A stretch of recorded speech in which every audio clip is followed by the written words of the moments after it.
జ్ఞానేంద్రియ కర్మేంద్రియములనిచ్చి మనసునిచ్చి బుద్ధినిచ్చి ఇంత శక్తిని మనుష్యునకు పెట్టినటువంటి పరమేశ్వరుడు వీటిని ఎలా వాడుకోవాలో చెప్పకపోతే నాశనం చేసేయడానికి ఒక్క ఇంద్రియం చాలు.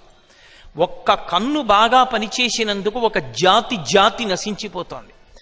చూపుకి ఆకర్షింపబడుతుంది దీపపు పురుగు. దీపాన్ని చూసి అది తినే వస్తువు అనుకుని వెళ్ళి దీపం మీద వాలుతుంది, రెక్కలు ఊడి కింద పడిపోతుంది. అరే ఇన్ని పురుగులు కింద పడిపోయి మనం ఎందుకురా వాడడం అని ఆలోచించవు. వెళ్ళి వాలుతూనే ఉంటాయి, కింద పడిపోతూనే ఉంటాయి, కుప్పలు కుప్పలుగా పడిపోతాయి, రెక్కలు పక్కన పడిపోతాయి పురుగులు. తెల్లవారి లేచి కాకులు బల్లులు తినేస్తాయి. కన్ను బాగా పనిచేసినంత మాత్రం చేత ఒక జాతి అంతా నశిస్తోంది. చెవి లౌల్యమును పొంది ఉన్న కారణం చేత ఒక జాతి మొత్తం పోతోంది. లేడికి పాట వినడం అంటే ఇష్టం. అది లతా మంగేష్కర్ పాడిందా, ఎంఎస్ సుబ్బలక్ష్మి గారు పాడారా, దానికి అనవసరం. పాట వింటే చాలు. వేటగాడు చెట్టు మీద కూర్చుని కింద వలపన్ని చెట్టు మించి పాట పాడతాడు. పిచ్చిలేడి పైకి చూస్తూ పాట వినపడుతున్న దిశగా చెవి పెట్టి పరిగెత్తుకొస్తుంది. కింద ఉన్నటువంటి వలలో కాళ్ళు పడి కింద పడుతుంది. కింద పడడం ఏమిటి, కాళ్ళకి బలం ఉంటే లేచి పారిపోతుందని చెట్టు దిగి వచ్చినటువంటి వేటగాడు మొట్టమొదట దొంగ పెట్టి దాన్ని కాళ్ళ మీద కొట్టి కాళ్ళు విరిచేస్తాడు. ఇక ఆ లేడి పరిగెత్తలేదు. ఆ తర్వాత దాన్ని ఏం చేస్తాడన్నది నేను చెప్పక్కర్లేదు. కేవలం చెవికి లౌల్యం ఉంటే ఒక జాతి నశించిపోతోంది. నాలుకకి లౌల్యం ఉంటే ఒక జాతి పోతోంది. చాప కడుపు నిండా ఉన్నా సరే చాప నీటి అడుగు భాగం నుంచి వెళ్ళిపోతుంటే ఒక చిన్న సూదిని ఉంచి దానికి ఎరపెట్టి వానపావుని కోసి ముక్క తొడిగి పైన పేకబెత్తం పెట్టి కర్రకి తాడు కట్టి లోపలకు వదులుతాడు చేపని పట్టేవాడు. అలా వెళ్ళిపోతున్న చేప కడుపు నిండుగా ఉన్నా ఒక్కసారి ఎర్రని కొరికి రుచి చూద్దామని కొరుకుతుంది. లోపల ఉన్న సూది అంగిట్లో గుచ్చుకుంటుంది. ఆ పైనున్న పేకబెత్తం నీటిలో ములుగుతుంది. చేప పడిందని గుర్తు ఎరిగి ఇలా అంటాడు. ఆ త్రాటితో పాటుగా చేప వచ్చి గట్టు మీద పడిపోతుంది. నీటిలోంచి బయట పడగానే కొట్టుకుంటుంటే దాని నోట్లోంచి ఆ సూది తీసేసి బుట్టలో పడేస్తాడు.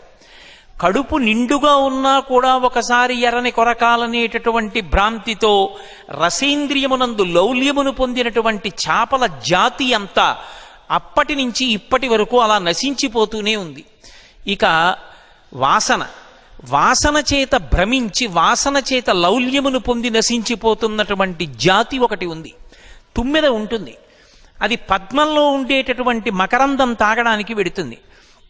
వెళ్ళి ఆ పద్మంలో కూర్చుని మకరంద పానం చేసేస్తుంది. కడుపు నిండిపోయింది, ఎగిరి వెళ్ళిపోవచ్చుగా. ఆ కేసరముల నుండి వచ్చేటటువంటి పుప్పుడి వాసన చూస్తూ ఎంత బాగుందో ఈ వాసనని పద్మంలో పడుకుంటుంది. కడుపు నిండా తేనె తాగిందేమో, తేనెకి మత్తెక్కించే గుణం ఉంటుంది, నిద్ర పట్టేస్తుంది. సాయంకాలం అవగానే పద్మానికి ముడుచుకునే లక్షణం ఉంటుంది, చంద్రోదయానికి ముడుచుకుంటుంది. ముడుచుకుంది కాబట్టి ఇప్పుడు అందులో ఉన్నటువంటి తుమ్మెదకి పైకి రావడం చేత కాక కొట్టుకుంటూ ఉంటుంది. సాయంకాలం అయితే నీళ్లు తాగడానికి ఏనుగులు వస్తాయి. వచ్చి సరోవరంలో ఉన్న పద్మం యొక్క తూడు తమ తొండంతో పెరిగి బయట పారేసి తమ కాలితో తొక్కుతాయి. తొక్కినప్పుడు లోపల ఉన్నటువంటి తుమ్మెద ఏనుగు యొక్క పాద తాకిడికి మరణిస్తుంది.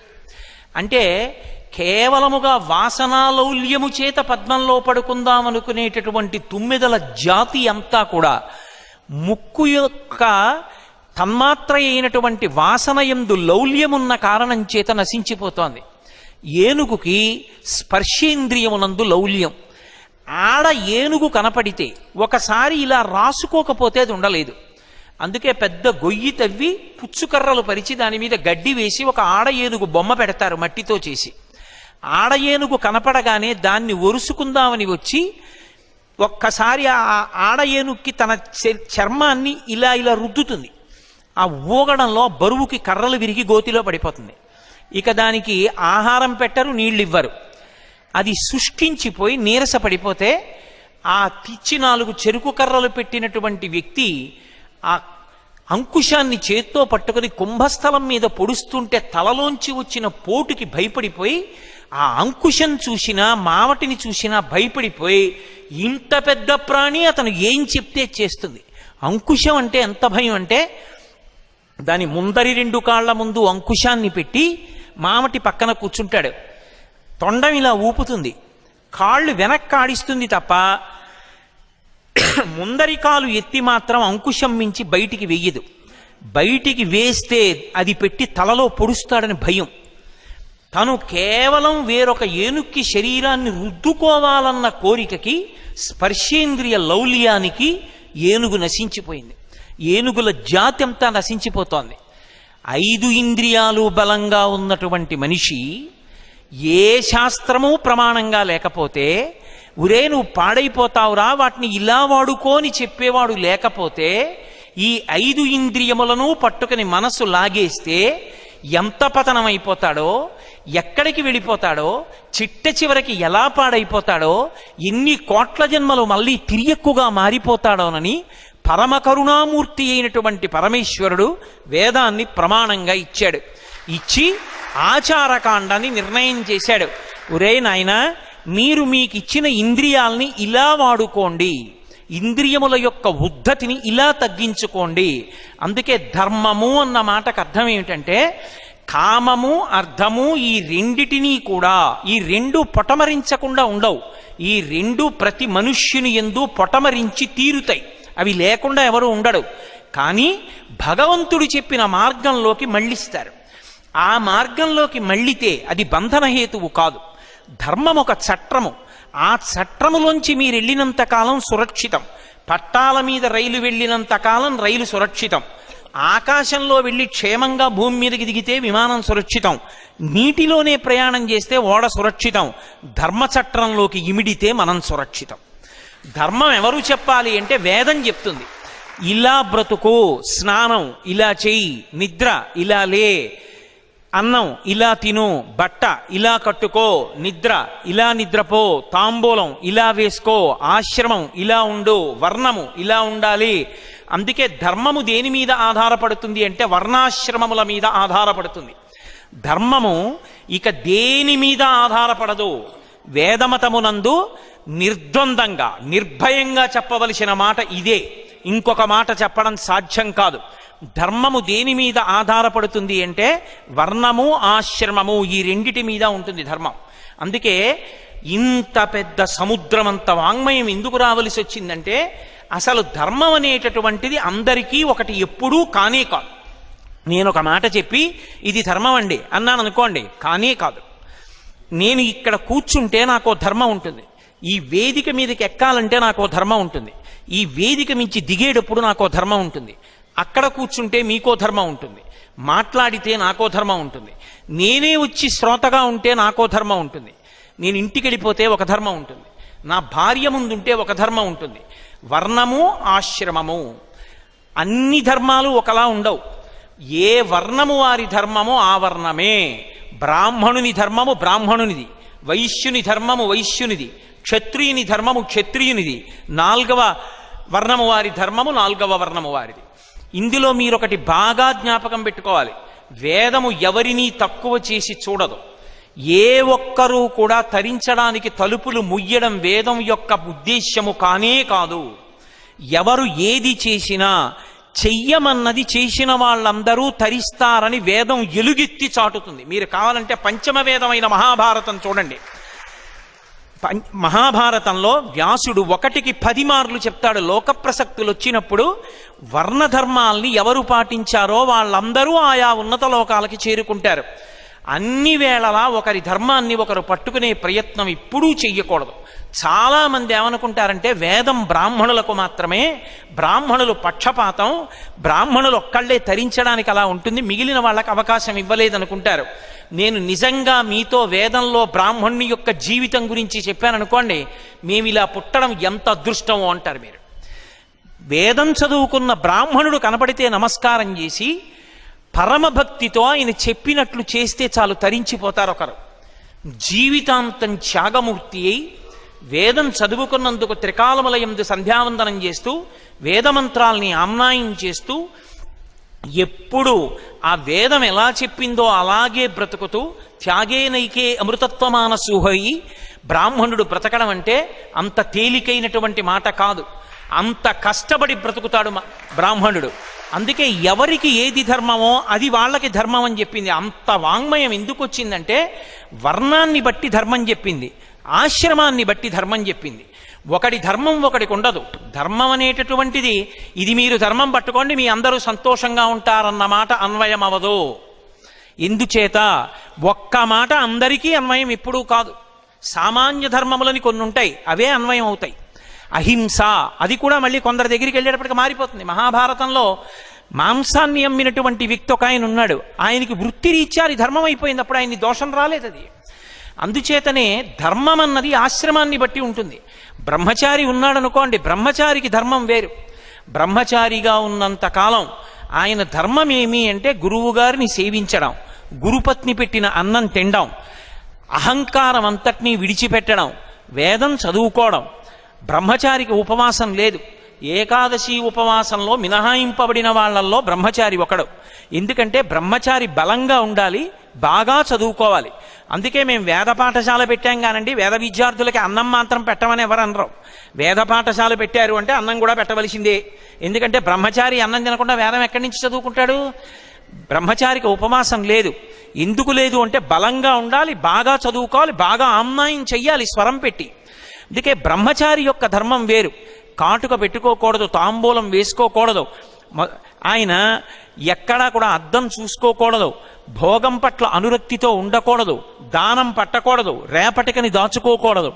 ఆకలేస్తే సన్యాసి ఎలా పెడతాడో అలా భిక్ష కోసం పెడతాడు. గృహస్థుకి ప్రధాన ధర్మం ఏమిటి అంటే బ్రహ్మచారికి సన్యాసికి భిక్ష పెట్టడం. మరి బ్రహ్మచారి ధర్మం ఒకటి. బ్రహ్మచారికి చెప్పిన ధర్మం నేను సభలో చెప్పి మీ అందరూ పాటించండి అంటే ఎలా కుదురుతుంది? కుదరదు. బ్రహ్మచారి ధర్మం బ్రహ్మచారిది. నేను చెప్పే మాటల్లో ధర్మం బ్రహ్మచారులు పట్టుకోవలసింది బ్రహ్మచారులు పట్టుకోవాలి. గృహస్థు యొక్క ధర్మం గృహస్థుది. గృహస్థు దానం పట్టచ్చు, భోగం వేదం ఎలా చెప్పిందో అలా అనుభవించవచ్చు. ఎందుకని? మీరు ఋషుల యొక్క, వేదం యొక్క, ఈశ్వరుడు యొక్క హృదయాన్ని అర్థం చేసుకోవాలి. అసలు మనుష్యునికి కామము లేకుండా ఉండడం సాధ్యము కానే కాదు. కామము పొటమరించి తీరుతుంది. వస్తువుల పట్ల కామం విడిచిపెట్టండి. ఎవరో మహాపురుషులు పుట్టుక చేత నిస్సంగులైన శుకబ్రహ్మ, వామదేవుడు వంటి వారిని పక్కన పెట్టండి. 199 మంది అథవా 100 మంది స్త్రీ పురుష సంబంధమైన కామం కూడా పొందుతారు. గర్భాష్టమంలో ఉపనయనం చేయమని ఎందుకు చెప్పారు? గర్భాష్టమం అంటే బ్రాహ్మణుడికి అమ్మ కడుపులో ఉన్న 10 నెలలు కూడా లెక్కలో పెట్టుకుని 7 సంవత్సరముల 2 నెలలు వచ్చేటప్పటికి ఉపనయనం చేయమన్నారు. ఎందుకు అంటే లింగ వివక్ష తెలుస్తుంది కాబట్టి. ఆయన యొక్క తేజశక్తిని ఓజోశక్తిగా మార్చడానికి ప్రయత్నం చేసింది శాస్త్రం. కాబట్టి ఇప్పుడు బ్రహ్మచారికి ఉండేటటువంటి ధర్మం ఒకటి.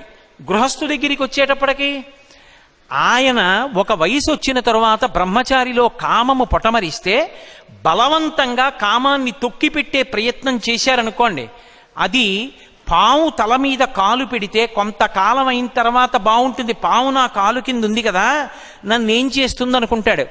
కానీ పడగ మీద కాలు పెట్టి నించున్నవాడు అలాగే నించోలేడు. అది తోక కదుపుతుంది, కాలుని చుట్టుకుంటుంది, బుస కొడుతూ ఉంటుంది. భయపడిపోయి కాలు తీసేస్తాడు. కాలు తీయగానే పాము చేసే మొదటి పని ఏమిటంటే ఏ కాలుతో తొక్కాడో ఆ కాలునే కాటేస్తుంది. ఇంద్రియాల్ని బలవంతంగా తొక్కి పెడితే ఇంద్రియములు కాట్లు వేస్తాయి, మళ్ళీ పతనం అయిపోతాడు. పతనం అయిపోకుండా ఉండడానికి ఆశ్రమము మార్పన్న కట్టు వేస్తారు. కట్టు విప్పరు. కట్టు మీద కట్టు వేస్తే కట్టు జారిపోతుంది. బ్రహ్మచర్యాశ్రమము మీదే గృహస్థాశ్రమం అన్న కట్టు వేస్తారు. వేస్తే ఇప్పుడు ఆమె ధర్మపత్ని, అంతేకాని ఆమె కామపత్ని కాదు. ఆమెను స్వీకరించి తన యొక్క కామం ఆమె యందు ఉంచుకుంటాడు. ఆమెతో కలిసి యజ్ఞం చేస్తాడు, ఆమెతో కలిసి యాగం చేస్తాడు, ఆమెతో కలిసి భోగం అనుభవిస్తాడు. దాని వలన అర్థం కలిగింది. పుత్రుడు పుత్రిక, ఆడపిల్ల పుట్టింది కాబట్టి కన్యాదానం చేసి దశ పూర్వేషాం దశాపరేషాం. మగపిల్లవాడు పుట్టాడు కాబట్టి ఆయనకి ఉపనయనం చేస్తే రేపొద్దున్న తండ్రి శరీరం పడిపోయిన తర్వాత గయాశ్రాద్ధం పెట్టి ఇంట్లో పూజా మందిరంలో మంగళహారతి ఇస్తూ గోత్రనామాలతో పూజ పరంపరాగతంగా నడిచేటట్టు చేస్తాడు. కాబట్టి ధర్మపత్ని వలన, ధర్మబద్ధమైన కామము వలన అర్థము కొడుకు కూతురు కలిగారు. గృహస్థుకుండేటటువంటి ధర్మం వేరు, బ్రహ్మచారి ధర్మం వేరు, మారిపోయింది. వానప్రస్థు ఆయన ధర్మం వేరు, సన్యాసి ఆయన ధర్మం వేరు. అందుకే మీరు చూడండి, బ్రహ్మచారికి కాని, గృహస్థుకి కాని, వానప్రస్థుకి కాని, సన్యాసికి కాని 4 ఆశ్రమాల్లో ఏ ఆశ్రమానికి కూడా ధర్మము నుండి మినహాయింపు మాత్రము లేదు. ఎవరికైనా సరే నిన్ను ధర్మం నుంచి మినహాయించేశాం, నీకు ధర్మం అన్వయం అవ్వదు అనేటటువంటి ఆశ్రమము మాత్రము ఉండదు సనాతన ధర్మంలో.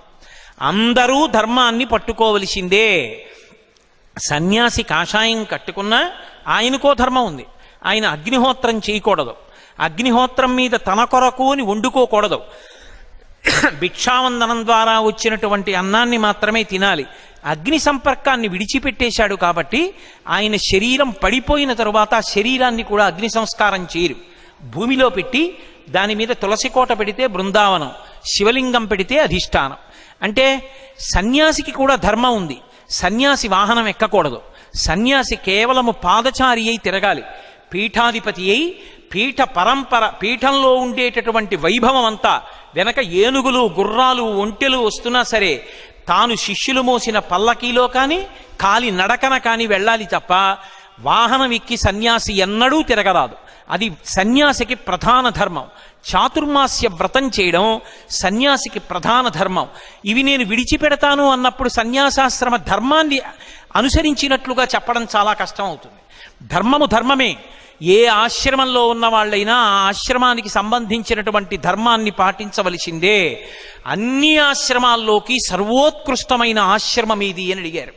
రామాయణం చెప్పినా, భారతం చెప్పినా, భాగవతం చెప్పినా అన్ని ఆశ్రమములలోకి గొప్ప ఆశ్రమం ఏది అంటే గృహస్థు యొక్క ఆశ్రమమే. ఎందుచేత అంటే గృహస్థ అనేటటువంటి వాడు లేనినాడు బ్రహ్మచారికి అన్నం లేదు, సన్యాసికి భిక్ష లేదు. అసలు ఇంతమందికి భిక్ష పెట్టి సన్యాసి వైరాగ్యం వచ్చి శరీరం ఉంటే ఉంది, పడిపోతే పడిపోయిందని బతుకుతాడు. బ్రహ్మచారి ఎవరో పెట్టిన అన్నంతో వేదం నేర్చుకుంటాడు. గృహస్థు 10 మందిని పిలిచి ఆతిథ్యం ఇచ్చి పంచయజ్ఞములు చేసి సమాజం నిలబడేటట్టు చేసి తను తరించేవాడు గృహస్థు.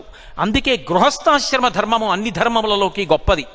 ధర్మంలో బాగా కిందకి రావడానికి అవకాశం అందుకే గృహస్థుకి కల్పించారు. ఎందుకు కల్పించారు అంటే మీరు వేదం స్పృశించనటువంటి అంశం ఉండదు. బట్ట కట్టుకోవడం దగ్గర నుంచి స్నానం వరకు స్పృశిస్తుంది. స్నానంలో గృహస్థు దగ్గరికి వచ్చేటప్పటికి ఒకవేళ నువ్వు చన్నీటి స్నానం చెయ్యలేకపోతే, తలమించి నీళ్లు పోసుకోలేకపోతే విభూతి ఒంటి మీద చల్లుకో, చాలు నీ స్నానం అయిపోయినట్టే. నువ్వు సంధ్యావందనం చెయ్యలేక మృత్యుశయ్య మీద ఉంటే నీ కొడుకు సంధ్యావందనం చేసి నోట్లో తీర్థం పోస్తే సంధ్యావందనం చేసినట్లే. అంటే ధర్మం నుంచి మినహాయింపు ఇవ్వలేదు. ధర్మంలో ఆచరణమునందు గృహస్థుకు ఉండేటటువంటి కష్టాన్ని దృష్టిలో పెట్టుకుని కొంచెం కిందకెళ్ళడానికి అవకాశం ఇచ్చింది. ఒకరోజు ఏ కారణం చేతనో సంధ్యావందనం చేయడం కుదరలేదు.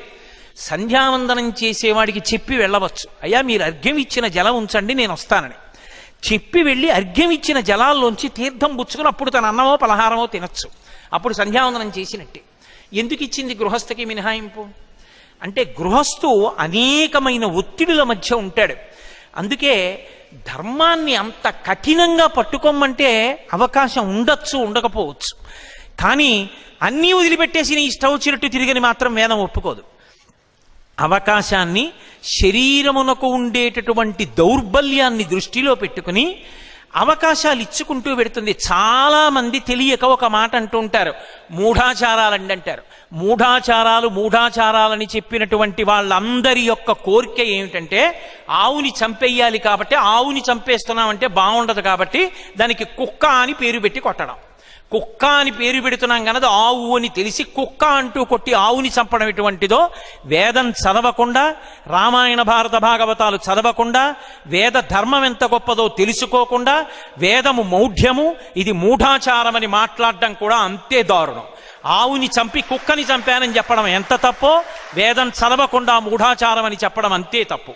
వేదం ఎక్కడా కూడా మీరు ఇలాగే చేసి తీరండి, ఇలా చేయకపోతే పాడైపోతారు అందం, ఏ భూమికలో ఉన్నవాడైనా చెయ్యడానికి అవకాశం ఇస్తుంది.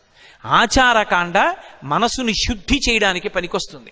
అందుకే మీరు ఏది పట్టుకోవడానికి ఏ స్థితిలో ఉన్నారో చూస్తుంది. ఏకాదశి ఉపవాసం చెయ్యండి. ఏకాదశి ఉపవాసం బ్రహ్మచారికొద్దు, కాయి కష్టం చేసేవాడికొద్దు, గర్భిణికొద్దు, అప్పుడే ప్రసవమైనటువంటి తల్లికొద్దు, 80 సంవత్సరములు వయసు దాటినటువంటి వృద్ధునకొద్దు మినహాయింపులిచ్చింది. ఎందుకని? ఆ వ్యక్తి ఉపవాసం చేస్తే శరీరం పడిపోతుంది. అందుకే వారికి ఉపవాసం నుంచి మినహాయింపించింది. వేదం ఎక్కడ ఇలా చెయ్యి చూపించి మనుష్యులు పాడైపోయేటట్టు ఆచారం పాటించమని చెప్పింది? ఎక్కడా వేదం అలా చెప్పలేదు. అలా నువ్వు అనుకుంటున్నావు ఏమీ చదువుకోకుండా. వేదం చదివితే వేదం మనిషి తరించడానికి ఎన్ని మార్గాలు చెప్పిందో అర్థమవుతుంది. అందరికీ సాధారణంగా అందరిలో ఉండే అభిప్రాయం ఏమిటంటే అసలు ఇంత ఆచారకాండ ఎందుకు అంటారు. నేను ఒక్క మాట చెప్తాను, జ్ఞాపకం పెట్టుకోండి. ఆయన ఎక్కడో అమెరికాలో చదువుకుని వచ్చాడు. ఒక గోరు చుట్టు వేసినప్పుడు వచ్చినటువంటి పుండు కొయ్యడం ఆయనకి అలవోక కోసేయగలడు. కానీ ఆయన అలా కొయ్యడు. ఒక గోరు చుట్టు కొయ్యాలి అంటే ఒక ఆపరేషన్ చేసే డాక్టర్ ఏ సూట్ వేసుకోవాలో ఆ సూట్ వేసుకుని ఆ శస్త్రచికిత్స చెయ్యవలసిన గదిలోకి వెళ్ళి కోస్తున్నాడు. 4 వీధుల కూడలలో నిలబడి వాహనాల్ని నియంత్రించేటటువంటి రక్షక భటుడు తాను ఎలా పడితే అలా నించుని చేతిలో ఆ సంజ్ఞ పట్టుకోవచ్చు. కానీ ఆయన ఒక ప్రత్యేకమైనటువంటి వస్త్రములను ధరిస్తున్నాడు. కొంత చోట్ల కొంతమంది కార్మికులు ఒక రకమైన దుస్తులు ధరిస్తారు. ఇవాళ అనేకమైనటువంటి చోట్ల ఆ ఉద్యోగానికి చెందిన వాళ్ళమోని గుర్తుపట్టడానికి వీలైనటువంటి పత్రాన్ని మెడలో వేసుకుంటారు, ఒక బ్యాడ్జ్ వేసుకుంటారు, ఒక టోకెన్ని. ఒక ట్రైన్ వెళ్ళడానికి ఒక సిగ్నల్ ఇస్తారు, ప్రమాదం కాదు, వెళ్ళవచ్చు వెళ్ళకూడదు అని చెప్పడానికి. ఇవన్నీ దేనికి వచ్చాయి? ఆచారము అంటే ఇలా పాటిస్తే నువ్వు క్షేమంగా ఉంటావు, నువ్వు భద్రంగా ఉంటావు. ఏమీ పాటించకుండా మనసుని మీరు స్వచ్ఛంగా ఉండమన్నారనుకోండి, ఒక్కనాటికి సాధ్యం కాదు. మనసు అలా మాట వినదు. మనసు కొన్ని కోట్ల జన్మల నుంచి స్వేచ్ఛగా తిరగడానికి అలవాటు పడిపోయింది.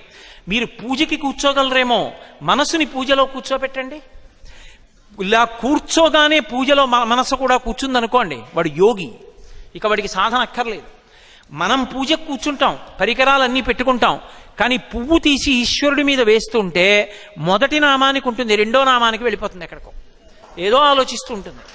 ఆ మనసుని నియంత్రించాలంటే, మనసుని వెనక్కి తీసుకురావాలంటే, మనసు ఏ కారణముల చేత బాగా ఉద్వేగాన్ని పొందుతుందో వాటిని నియంత్రిస్తారు. ఒక క్షేమంగా వెళ్ళాలి అనుకుంటే ఒక కారుకి 2 ఉండాలి.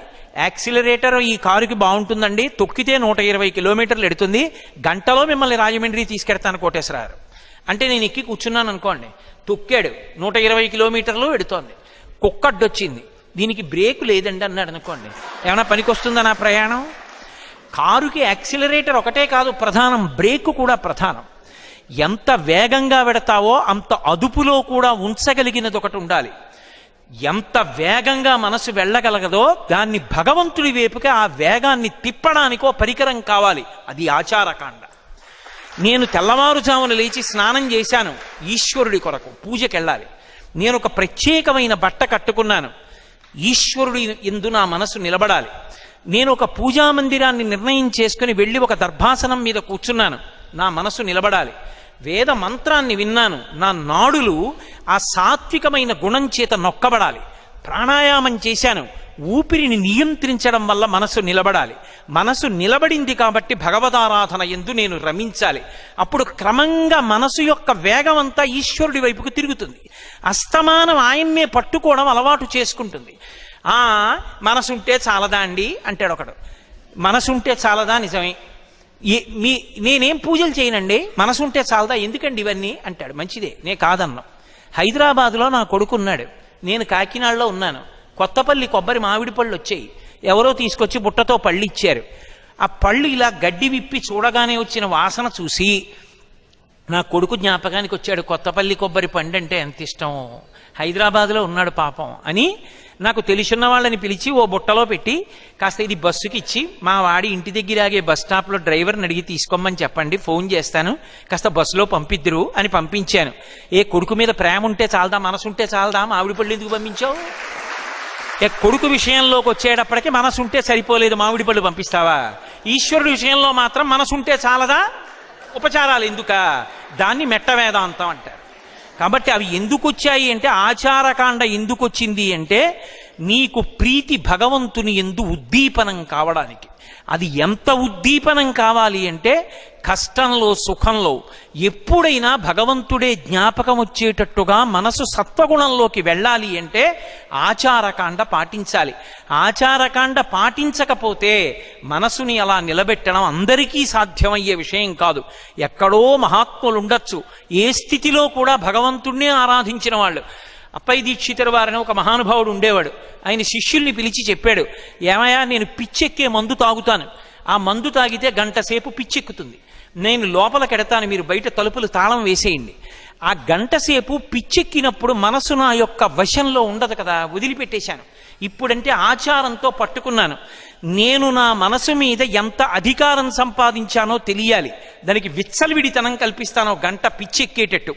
ఆ పిచ్చెక్కినప్పుడు నా మనసు ఏం చేస్తోందో, ఆ మనసు ఏం చెప్తే నేనేం చేస్తున్నానో, గురువు గారు కదా అని మొహమాట పడకండి, నేను ఏం మాట్లాడానో ఏం చేశానో వ్రాయండి, గంట పోయాక పిచ్చి తగ్గిపోతుంది, బయటికి వచ్చి చూస్తానన్నారు. ఆయన పిచ్చెక్కగానే ఒక గంట సేపు ఆ ద్రవ్యాన్ని స్వీకరించినందుకు గంట సేపు పిచ్చెక్కినప్పుడు ఆయన పరమేశ్వరుడి మీద స్తోత్రం చేశారు. ఆ గంట పిచ్చిలో ఆయన చేసినటువంటి స్తోత్రం ఉన్మత్త శతి అని, ఆయన చేసినటువంటిది ప్రత్యేకమైన శ్లోకాలకి దాని పేరే ఉన్మత్త శబ్దంతో వచ్చింది, పిచ్చెక్కినప్పుడు రచించినది అని. అంటే మనసు అంత ఉన్మాదంలో ఉన్నప్పుడు కూడా ఈశ్వరుణ్ణి పట్టుకుంది. అలా పట్టుకోగలగాలి అంటే, మనుష్య జన్మ సార్థక్యం పొందాలి అంటే ఆచారకాండ ధర్మము అవసరం.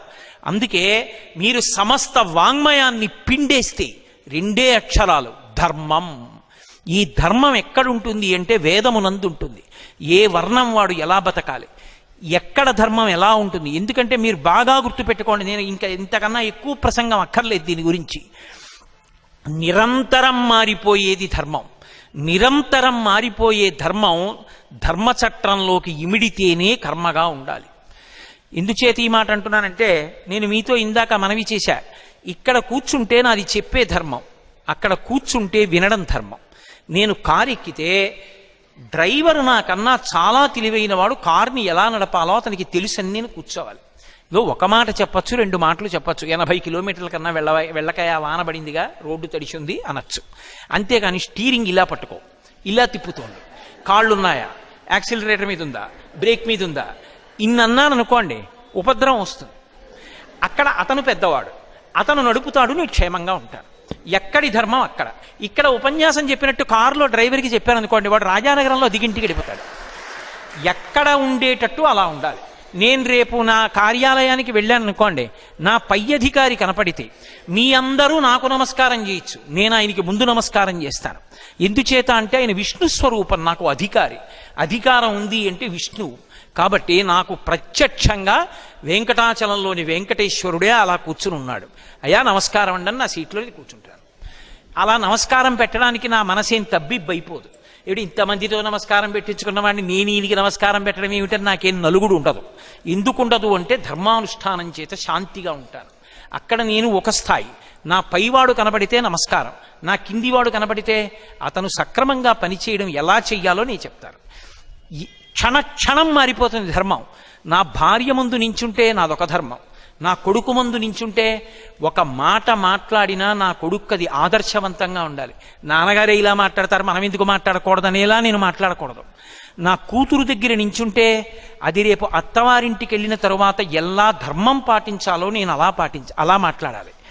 నేను వీధిలోకి వస్తే పౌరుణ్ణి కాబట్టి పన్నులు కట్టడంలో, 10 మందితో కలిసిపోయి సహజీవనం చేయడంలో ఒక పౌరుడిగా ధర్మం పాటించాలి.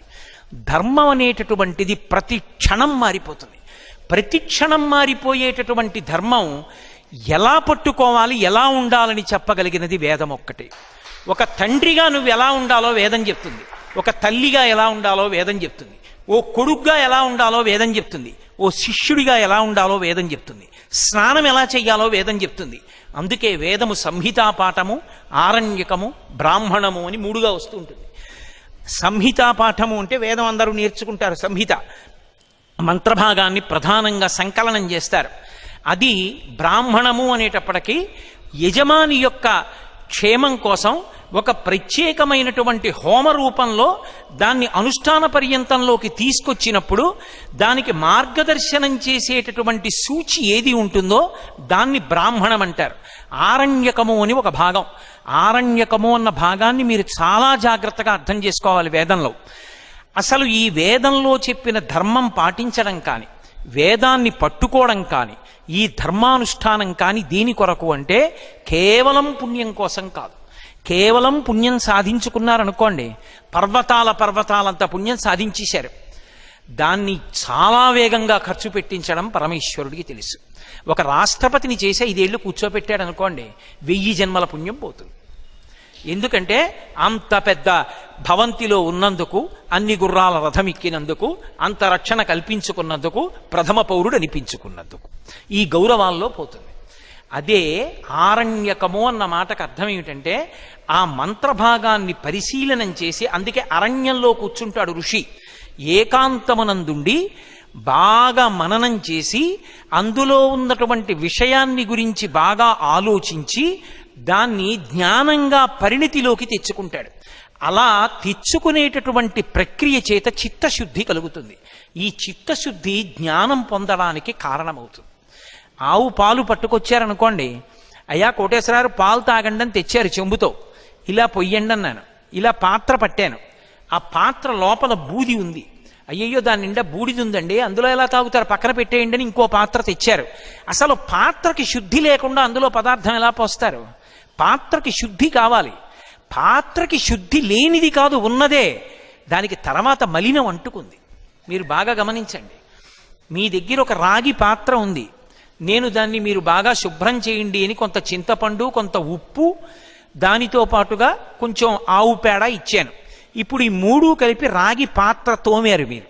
ఇప్పుడు ఈ రాగి పాత్ర తోమడానికి మీరు ఉపయోగించిన చింతపండు, ఉప్పు, ఆవు పేడ, పోని పేడ పక్కన పెట్టండి. ఈ చింతపండు, ఉప్పు చారు కాచుకోవడానికి పనికొస్తాయా? మళ్ళీ ఇక పనికిరావు. కానీ దేనికి పనికొచ్చాయి? పాత్ర మెరిసిపోతూ తయారైంది. పాత్ర మెరిసిపోతూ తయారయ్యేటట్టు చింతపండు, ఉప్పు చేశాయా? మెరిసిపోతూ ఉన్న పాత్రకి పట్టుకున్న మలినాన్ని పోగొట్టాయా? కొత్తగా మెరిసేట్టు చేయలేదు. ఆ మెరుపు దానికి ఎప్పుడూ ఉంది. ఇప్పుడు ఆ మెరుపుకి అడ్డంగా మలినం వచ్చింది. ఆ మలినం పోయేటట్టు చేసాయి చింతపండు, ఉప్పు. మలినం పోగొట్టడానికి ఉపయోగించిన చింతపండు, ఉప్పు ఇక ఉపయోగించుకోవడానికి పనికిరావు. అలాగే ఇక్కడ పట్టుకున్నటువంటి మాలిన్యాన్ని తొలగించడానికి పుణ్యకర్మ చేశారనుకోండి. ఎందుకు చేస్తున్నావు ఈ పుణ్యకర్మ? చిత్తశుద్ధి కొరకు. చిత్తశుద్ధి కొరకు కర్మ చేశారనుకోండి. అందుకే ఇష్టాపూర్తములను ఎందుకు చేస్తారంటే చిత్తశుద్ధి కొరకు చెయ్యాలి. ఇప్పుడు ఏమైంది? చిత్తశుద్ధి ఏర్పడింది. చిత్తము శుద్ధి పొందితే ఏదో ఒకనాడు ఈశ్వరుడి కారుణ్యము కలుగుతుంది. అది ఎప్పుడు కలుగుతుంది అంటే చెప్పడం కష్టం. ఎప్పుడో కలుగుతుంది. కలిగిన ఉత్తర క్షణంలో జ్ఞానము కలుగుతుంది. జ్ఞానము కలిగితే అంతటా ఉన్నది బ్రహ్మమే అన్నది ఎరుకలోకి వస్తుంది, అనుభవంలోకి వస్తుంది. అది ఎప్పుడు కలుగుతుందన్నది చెప్పలేం. అది భక్తితో కర్మాచరణం చేసుకుంటూ వెళ్ళిపోవడమే. అన్నం ఉండేవాడు ఏం చేస్తాడు? ఓ కుక్కర్ తీసుకొస్తాడు, కుక్కర్ శుభ్రంగా కడుగుతాడు, అందులో నీళ్లు పోస్తాడు, ఓ డబ్బా బియ్యం పోస్తే 2 డబ్బాలు నీళ్లు పోస్తాడు, ఆ కుక్కర్ మీద మూత పెడతాడు, దాని మీద ఓ గ్యాస్కెట్ పెడతాడు, పెట్టి మూత పెడతాడు, మూత పెట్టి దాని మీద కూత వేసే పరికరాన్ని పెడతాడు, 4 వైపులా కొట్టి చూస్తాడు, అగ్నిహోత్రం మీద పెడతాడు, అగ్ని వెలిగిస్తాడు. లోపల ఉన్న ప్రతి బియ్యపు గింజ అన్నం మెతుకు ఎప్పుడవుతోందో తెలుసుకుంటాడా? అక్కర్లేదు. ప్రతి బియ్యపు గింజ అన్నపు మెతుకు అయిపోగానే కుక్కరే కూసేస్తుంది, అగ్ని ఆపేస్తాడు. కుక్కర్ని పెట్టేటప్పుడు అశ్రద్ధగా పెట్టారనుకోండి, మూత పేలిపోతుంది. కర్మ చేసేటప్పుడు భక్తితో అన్న మాటకు అర్థం ఏమి అంటే పరమేశ్వరుడు ఎలా బ్రతకమన్నాడో అలా, అది ధర్మం. అలా బ్రతికిన వాడికి చిత్తశుద్ధి కలిగి చిత్తశుద్ధి వలన జ్ఞానము కలుగుతుంది.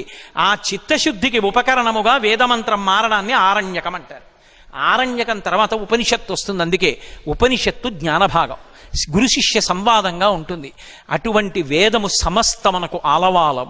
ఇహమునందు సుఖానికి కానీ, పారలౌకిక సుఖానికి కానీ, జ్ఞానానికి కానీ, పునర్జన్మ లేకుండా ఉండడానికి కానీ, వర్ణాశ్రమ ధర్మాన్ని పాటించడానికి కానీ, జీవితాన్ని శాంతియుతంగా ఉంచుకోవడానికి కానీ, అందరూ వేదాన్ని నమ్మి బ్రతికారనుకోండి, ఎవరి జోలికి వెళ్ళరు. అందరూ వేదధర్మాన్నే పాటిస్తే వేరొకడికి ఉపకారం ప్రత్యేకం అక్కర్లేదు. పరమ ప్రశాంతంగా పరమ శాంతియుతంగా అయిపోతుంది జీవితం. కృష్ణదేవరాయల వారు ఆముక్తమాల్యద రాస్తూ ఒక మాట అన్నాడు. ఏదో ఎంత చమత్కారంగా చెప్పాడంటే ధర్మం అన్న మాటని, అక్కడ బాతుల్ని తీసుకెళ్ళి నది ఒడ్డున పెట్టి ఓ చిన్న తడిక కడతారు, చిన్న దడి ఓ ఇంత ఎత్తు ఉంటుంది. అవి దూకి వెళ్ళవు బాతులు, వదిలేస్తారు అందులో. ఓ బాతు వెళ్ళి ఒక్క బాతు ఎందుకో తడికి దూకేసి పడుకుంది. ఆ కాలవ గట్టున వెళ్ళిపోతున్నాడు ఒక రైతు. ఆయన అనుకున్నట్ట, అరే రే ఎవరో పంతులు గారు తెల్లవారకట్ట నదిలో స్నానం చేశాడు.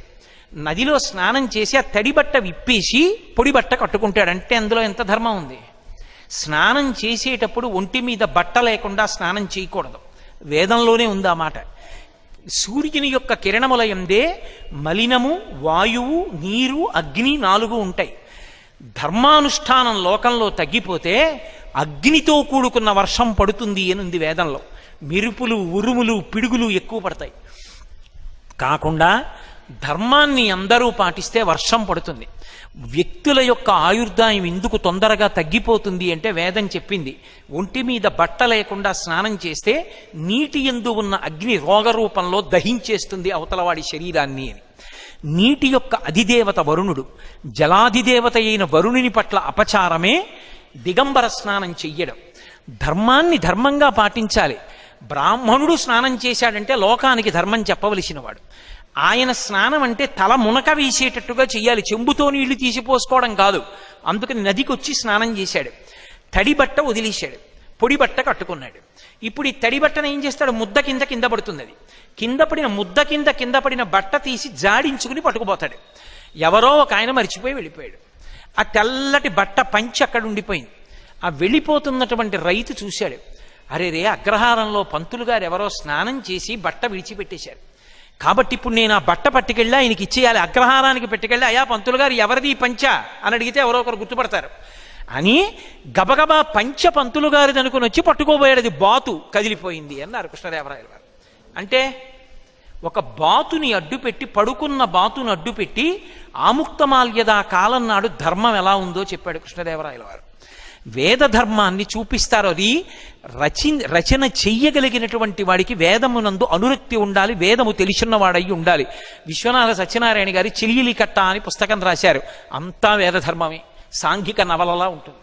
కానీ అసలు ఏకపత్ని వ్రతం అంటే ఏమిటో మీరు చెలియలి కట్ట పుస్తకం చదవాలి. అలాగే 1000 పడగలు రాశాడు మహానుభావుడు, సహస్ర ఫణ్. అది వేద ధర్మం, 1000 పడగలు. అద్భుతమైనటువంటి సాంఘిక నవల, కానీ అది ఉన్నదంతా వేదధర్మమే అందులో. కాబట్టి వేదంలో ఉన్న విషయాన్నే చెప్తారు. ఎక్కడ ఏది ధర్మమో ఆ ధర్మమును పాటించడం అంటే వేదము తెలుసుకుంటేనే. వేదము తెలియనప్పుడు స్మృతి, పురాణము, శిష్టాచారము, అంతరాత్మ ఇవి పట్టుకున్ననాడు చేసిన ప్రతి పని ధర్మచట్రంలోకి ఇముడుతోందో లేదో చూసుకున్ననాడు. ధర్మచట్రంలోకి ఇమిడిందా నువ్వు నిచ్చెన పైకెక్కావు, ధర్మచట్రంలోకి ఇమడలేదా కిందకి దిగావు. ఒక్కటే గుర్తు, తాటిని ఇలా తిప్పితే కట్టేశాను, అదే తాటిని ఇలా తిప్పితే విప్పేశాను. ధర్మచట్రంలోకి విప్పితే బంధనాల నుంచి విడిపడుతున్నావు, ధర్మచట్రంలోకి ఇమడని పనులు చేస్తే బంధనాల్లో ఇరుక్కుంటున్నావు, కట్టబడుతున్నావు. చెయ్యడం ప్రధానం కాదు, ఎలా చేస్తున్నావు ప్రధానం. ఎలా చేస్తున్నావో అలా చెయ్యాలంటే వేదాన్ని చదువుకోవాలి. లేదా ఇటువంటి వేద పండితులు కనపడ్డప్పుడు వాళ్ళకి నమస్కరించి అడగాలి. స్మృతి పురాణ గ్రంథములను చదువుకోవాలి. అంత గొప్ప వేదం. అందుకే ఆ వేదం అనుశ్రుతంగా ఎప్పుడూ అలా పరంపరాగతంగా వెడుతూనే ఉండాలి. ఆ వేదశాస్త్ర పరిషత్తులు ప్రత్యేకంగా శ్రావణ మాసంలో ఈ సభలు చేసి వేద పండితులందరూ ఇళ్లకి కూడా వస్తూ ఉంటారు. ఎందుకంటే శ్రావణ మాసం అంతా వర్షాలు ప్రారంభమవుతాయి. లక్ష్మీకారకమైనటువంటి నెల, విష్ణు సంబంధమైనటువంటి నెల. విష్ణువు స్థితికారుడు, బ్రతకాలి అంటే విష్ణువు యొక్క అనుగ్రహం. అందుకని ఈ శ్రావణ మాసంలో వేదం విష్ణువు యొక్క స్థానం కనుక వేద పండితులు కూర్చుని వేదం చదివినా, వేదం విన్నా, మన ఇంటికి వచ్చినప్పుడు మనం ఆహ్వానించి వారిని కూర్చోపెట్టి వారొక్క పన్నం చదివితే సంతోషపడి మనకున్న దాంతో వారిని సత్కరించినా, వారి ఆశీర్వచనం మనని రక్షిస్తుంది. అందుకే శ్రావణ మాసంలో వేదశాస్త్ర పరిషత్తులు జరగాలి అని పెద్దలు నిర్ణయం చేశారు. అంత గొప్ప వేదశాస్త్ర పరిషత్తు శ్రావణ మాసంలో. అందున ఏ నది యొక్క నీళ్లు తాగి బతుకుతున్నామో, ఏ నది యొక్క నీరు ధారణాశక్తికి కారణమైందో అటువంటి పవిత్ర గోదావరి తీరంలో ఉన్నటువంటి ఈ రాజమహేంద్రవరంలో ఇక్కడ జరుగుతున్నటువంటి ఈ సమావేశంలో ప్రదోష వేళలో వచ్చి కూర్చుని వేద ధర్మము అనేటటువంటి విషయం గురించి 4 మాటలు మాట్లాడడానికి నాకు ఇంత చక్కని అవకాశం ఇచ్చినటువంటి పెద్దలందరికీ నా హృదయపూర్వకమైనటువంటి కృతజ్ఞతలను ఆవిష్కరిస్తూ, అలాగే వీరొక్కసారి వేదం చదువుకున్న వాళ్ళంటే పతాక స్థాయి, వారు కనపడితే గౌరవించవలసిందే. కానీ అంత పవిత్రమైన సభలో వేదం చదువుకున్న విద్వాంసులు కింద కూర్చుని ఉండగా ఎత్తైన ఆసనంలో కూర్చుని ప్రసంగించినటువంటి నా పాపము పరమేశ్వరుని యొక్క నిర్హేతుక కృపచేత కాల్చబడుగాక, వారు నన్ను మన్నించెదరుగాక అని వేరొక్కసారి వారిని క్షమాపణ కోరుతూ మీ అందరి దగ్గర సెలవు తీసుకుంటున్నాను.